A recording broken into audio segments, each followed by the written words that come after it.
Hi കൂട്ടുകാരെ, പുതിയൊരു വീഡിയോയിലേക്ക് എല്ലാവർക്കും സ്വാഗതം. അങ്ങനെ ഗൗതം പറയണേ, ഇനി ഒരിക്കലും എനിക്ക് ഇത് അനുവദിച്ച് തരാൻ പറ്റത്തില്ല.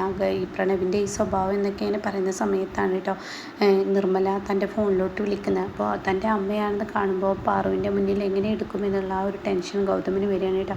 അങ്ങനെ ഗൗതം പെട്ടെന്ന് എന്ത് ചെയ്യുന്നു, ആ ഫോൺ എടുക്കുകയാണ്. ഇതേ സമയം നിർമ്മലയാണെങ്കിലോ, മോനെ ഇന്നലെ ബർത്ത്ഡേ ആയിട്ട് എൻ്റെ മോനെ എൻ്റെ ഒപ്പം ഇരുന്ന് ഒരു പിടി ചോറുണ്ണാനുണ്ടായില്ല, എന്നാൽ ഇന്ന് ഞാൻ നിനക്ക് ഭക്ഷണമൊക്കെ റെഡിയാക്കി നിനക്ക് ഇഷ്ടപ്പെട്ട മീൻകറിയൊക്കെ വെച്ച് നിന്നെ കാത്തിരിക്കുകയാണ്. ഇനി കുറച്ച് നിമിഷങ്ങൾക്ക് ശേഷം നീ എൻ്റെ അരികിലോട്ട് എത്തുമോ? അപ്പോൾ ഞാൻ എത്താം എന്നിങ്ങനെ പറയുന്നുണ്ട് കേട്ടോ. ഇതേ സമയം അല്ലടാ, പാറുവിന് ഇപ്പോൾ എങ്ങനെയുണ്ട്? പാറുവിന് കുഴപ്പമൊന്നുമില്ലല്ലോ? ഇല്ല, കുഴപ്പമൊന്നുമില്ല എന്ന് പറഞ്ഞിട്ട് ഫോൺ കട്ട് ചെയ്യാണ് കേട്ടോ.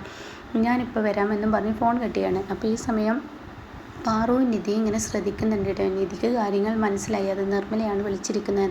എന്നാൽ പാറു ആണെങ്കിലോ അത് ആരാണെന്ന് അറിയാതെ ആകെ പകച്ചു നിൽക്കുകയാണ് കേട്ടോ. ഈ സമയമാണെങ്കിലോ ഗൗതം ഇങ്ങനെ മുന്നോട്ട് കടന്നു വരികയാണ്. അപ്പോൾ ഗൗതമിനെ കണ്ടുകൊണ്ട് തന്നെ ചോദിക്കുകയാണ്, അല്ല നീ എങ്ങോട്ടാണ് പോകുന്നത്? അത് ഞാൻ ഇപ്പോൾ പോവുകയാണ്, എനിക്ക് അത്യാവശ്യമായി പുറത്തോട്ട് പോകണം. നീ ഇപ്പോൾ ഒരു അത്യാവശ്യത്തിനും പുറത്ത് പോകുന്നില്ല.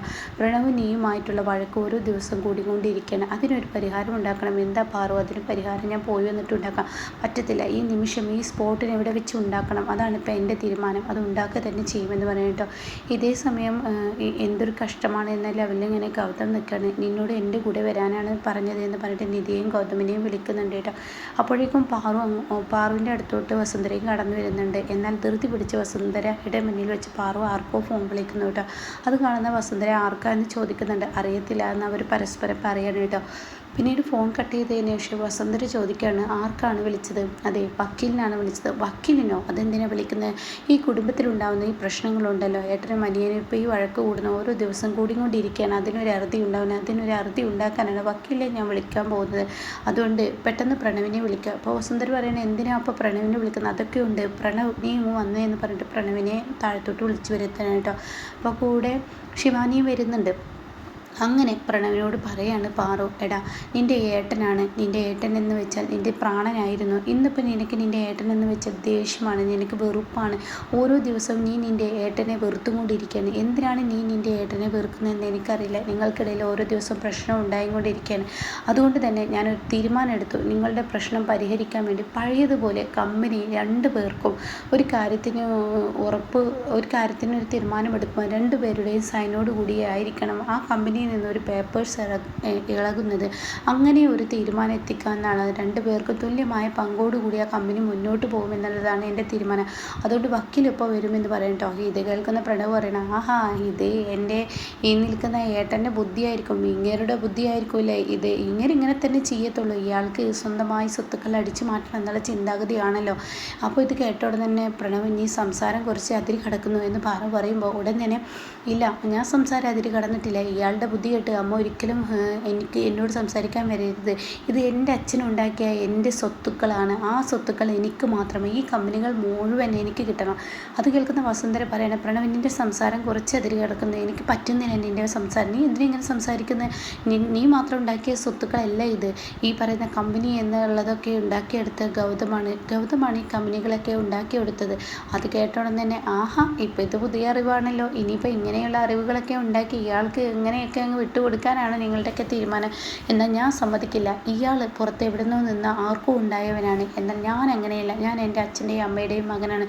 ഈ ഒരു വീട്ടിലെ എല്ലാ സ്വത്തിനും അവകാശം ഞാനാണ്. എനിക്കാണ് ആ കമ്പനികൾ മുഴുവൻ വിട്ട് കിട്ടേണ്ടതെന്ന് പറയും കേട്ടോ. ഇത് കേൾക്കുന്ന ഗൗതമിനെ അങ്ങ് ദേഷ്യം പിടിക്കുകയാണ്. ഗൗതം ഒരൊറ്റ അടി അങ്ങ് പ്രണവിനെ കൊടുക്കണേ. എന്നിട്ട് പറയണേ, നീ പറയുന്ന ഓരോ വാക്കുകളും എൻ്റെ ഈ പാറുവിൻ്റെ മനസ്സിലാണ് കുത്തിക്കൊണ്ടിരിക്കുന്നത്. എന്തിനാണ് നീ എന്നെ ഇങ്ങനെ ഓരോന്ന് പറയുന്നത്?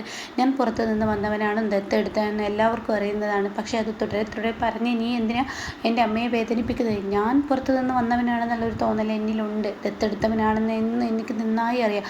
പക്ഷേ ഇങ്ങനെയുള്ള സംസാരങ്ങൾ ഇനി അമ്മക്ക് മുന്നിൽ വെച്ച്, അതായത് എൻ്റെ പാറുവിന് മുന്നിൽ വെച്ച് സംസാരിക്കരുതെന്ന് പറയുന്നത് കേട്ടോ. അപ്പോൾ ഇത് കേൾക്കുന്ന പ്രണവ് പറയുന്നത്, ആഹാ നിങ്ങളുടെ ഐഡിയ കൊള്ളാലോ, എൻ്റെ അമ്മയെ നിങ്ങൾ കൈക്കലാക്കാൻ നോക്കിയാൽ അതൊന്നും നടക്കത്തില്ല, ഒരിക്കലും നടക്കാത്ത കാര്യമാണ്. അതൊരിക്കലും ഞാൻ സമ്മതിക്കില്ല. എൻ്റെ അമ്മയെ നിങ്ങൾ ഒരിക്കലും കൈക്കലാക്കുകയില്ല. എൻ്റെ അമ്മ തന്നെയാണ്, എൻ്റെ അച്ഛൻ തന്നെയാണ്. നിങ്ങൾ എങ്ങനെ ഏത് രീതിയിൽ സംസാരിച്ചാലും ഞാൻ തന്നെയാണ് ഈ കമ്പനികളുടെ എല്ലാം ഉടമയാവുന്നത്. അപ്പോൾ ഉടൻ തന്നെ നിധി പറയാണ്, ഇതേ പ്രണവ് ആർക്കും ആരുടെയും സ്വത്ത് വേണ്ട, പിന്നെ എന്തിനാണ് നീ ഇങ്ങനെ വഴക്കുണ്ടാക്കുന്നത്? പാറുവിൻ്റെ മനസ്സിൽ വളരെ വിഷമം വരികയാണ്. പാർവതിക്ക് വളരെ സങ്കടം വരികയാണ്. അതുകൊണ്ട് ഒരു വിഷമം ഉണ്ടാക്കുന്നൊരു സംഭവം ഇനി വേണ്ട, ആർക്കും ആരുടെയും സ്വത്ത് വേണ്ട എന്ന് പറഞ്ഞിട്ട്, ആഹാ നിങ്ങളുടെ അഭിനയം കൊള്ളാലോ, നിങ്ങൾ ഏട്ടത്തി എന്ന് പറഞ്ഞ് കുറേ കാലമായി ഇവിടെ താണ്ഡവം ആടിക്കൊണ്ടിരിക്കുന്നത്, നിങ്ങളുടെ താണ്ഡവം വേണ്ട, നിങ്ങളും ഈ പറയുന്ന നിങ്ങളുടെ ഭർത്താവും ഉണ്ടല്ലോ, ഇത് എപ്പോഴും ഈ വീട്ടിൽ നിന്ന് പടിയിറങ്ങേണ്ടവരാണ്, നിങ്ങൾ ഞങ്ങളുടെ വീട്ടുകാര്യത്തിൽ ഇടപെടേണ്ടതെന്ന് പറയുന്നത് കേട്ടോ. അത് കേൾക്കുന്ന പാറുവിന് അങ്ങ് ദേഷ്യം പിടിക്കണം. പാറു പറയുന്നു, ഒന്ന് നിർത്തടാ നിൻ്റെ സംസാരം, കുറേ നേരമായി, ഞാൻ എന്തിനമ്മയെ നിർത്തുന്നത്, വലിഞ്ഞു കയറി വന്നവൻ തന്നെയാണ്, ഇവരെ ദത്തെടുത്തു എന്നുള്ളത് സത്യമാണ്, ഇവർ എൻ്റെ അമ്മയുടെ മകനെന്നല്ലല്ലോ, ഇവരെന്തിനാണ് ഇനി ഇവിടെ നിർത്തുന്നത്, ഇറക്കി വിടുക എന്ന് പറയുമ്പോൾ പാറു അങ്ങ് അടിക്കാൻ ഒരുങ്ങാണ് കേട്ടോ പ്രണവിനെ. ആ അടി അങ്ങ് അടിക്കാൻ ഒരുങ്ങുമ്പോഴേക്കും ശിവാനി അതിൽ കയറി ഇടപെടുകയാണ്. അപ്പോൾ ശിവാനിയുടെ കാരണം നോക്കി കൊടുക്കലും പിന്നീട് ശിവാനി അങ്ങ് തള്ളി മാറ്റലും അങ്ങ് പാറി ചെയ്യുമ്പോൾ ഇതോടുകൂടി ശിവാനി അവിടെ ഇരിക്കുന്ന ഒരു ഫ്ലവർ പൂജയുണ്ട് കേട്ടോ, ശരിക്കും റീമേക്കിലൊരു നിലവിളക്കാണ്, ആ നിലവിളക്കിൽ ചെന്നിട്ടാണ് ഈ സമയം പാറു ഉന്തിയതിൽ ശിവാനിയുടെ തല ചെന്നിരിക്കുന്നത് കേട്ടോ. എന്നാൽ ഈ സമയം നിർമ്മലയാണെങ്കിലോ ഇപ്പുറത്ത് തൻ്റെ മകനെയും പ്രതീക്ഷിച്ചിരിക്കുകയാണ്, എന്താ അവനെ കാണാത്ത. ആ സമയം നിർമ്മലയ്ക്ക് തോന്നുകയാണ് ദൈവത്തിന് മുന്നിൽ ഒന്ന് കൈകൂപ്പണമെന്ന്. അങ്ങനെ തൻ്റെ നിലവിളക്കൊക്കെ കത്തിച്ച് അതിന് മുന്നിൽ ഇങ്ങനെ പ്രാർത്ഥിച്ച് നിൽക്കുമ്പോൾ പെട്ടെന്ന് ആ നിലവിളക്ക് കിടന്നു കേട്ടോ. ഇത് കാണുന്ന നിർമ്മലയുടെ ഉള്ളിൽ ഒരു പേടി വരികയാണ്.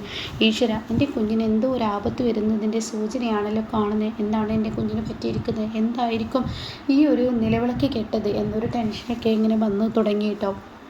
എന്നാൽ ഈ സമയം ഇപ്പുറത്താണെങ്കിലോ പാറു ഈ നിലവിളക്കിൽ അങ്ങ് ശിവാനിയുടെ തല ഇടിക്കലും പിന്നീട് ഗൗതമിനെ അങ്ങ് കഴുത്തിന് പിടിക്കലും അങ്ങ് പ്രണവ് ചെയ്യാൻ കേട്ടോ.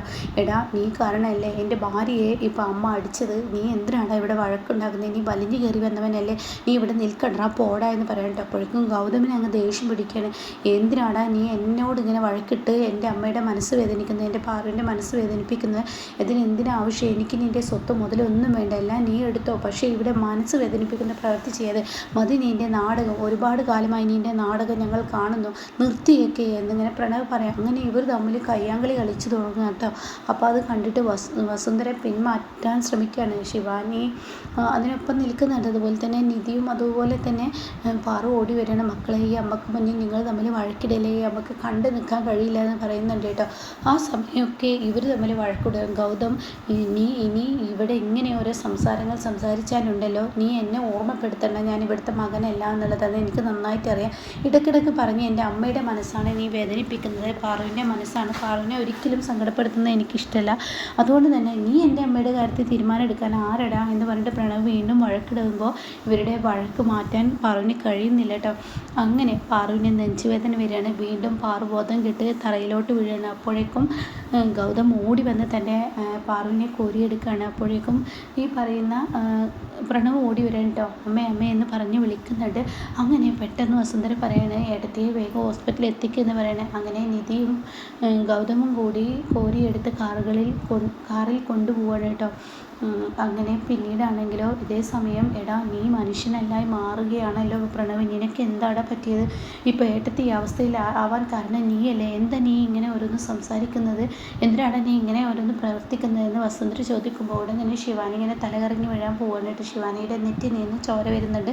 അപ്പോൾ അത് കാണുന്നതിനോടുകൂടി വസുന്ധര പറയണേ, നീ എന്തായാലും ശിവാനിയെ ഹോസ്പിറ്റലിൽ കൊണ്ടുപോകും, എന്തായാലും ബാക്കി പിന്നീട് ആവാമെന്ന് പറയണ കേട്ടോ. ഇനി എന്തായാലും പാറു ഹോസ്പിറ്റലിൽ വീണ്ടും അറ്റാക്കായി അഡ്മിറ്റ് ആവുകയാണ്. അതോടുകൂടി പ്രണവിൻ്റെ ആ താണ്ഡവത്തെ ചോദ്യം ചെയ്യാൻ എത്തുകയാണ്. അപ്പോൾ ഇവരുടെ വഴക്കിനി മൂർച്ഛിച്ചും കൊണ്ടിരിക്കുകയാണ്. അപ്പോഴാണ് കേട്ടോ ശിവാനിയും പ്രണവിനെയും വീട്ടിൽ നിന്നും ഇനി ഈ പാറു ഇറക്കി വിടുന്നത്.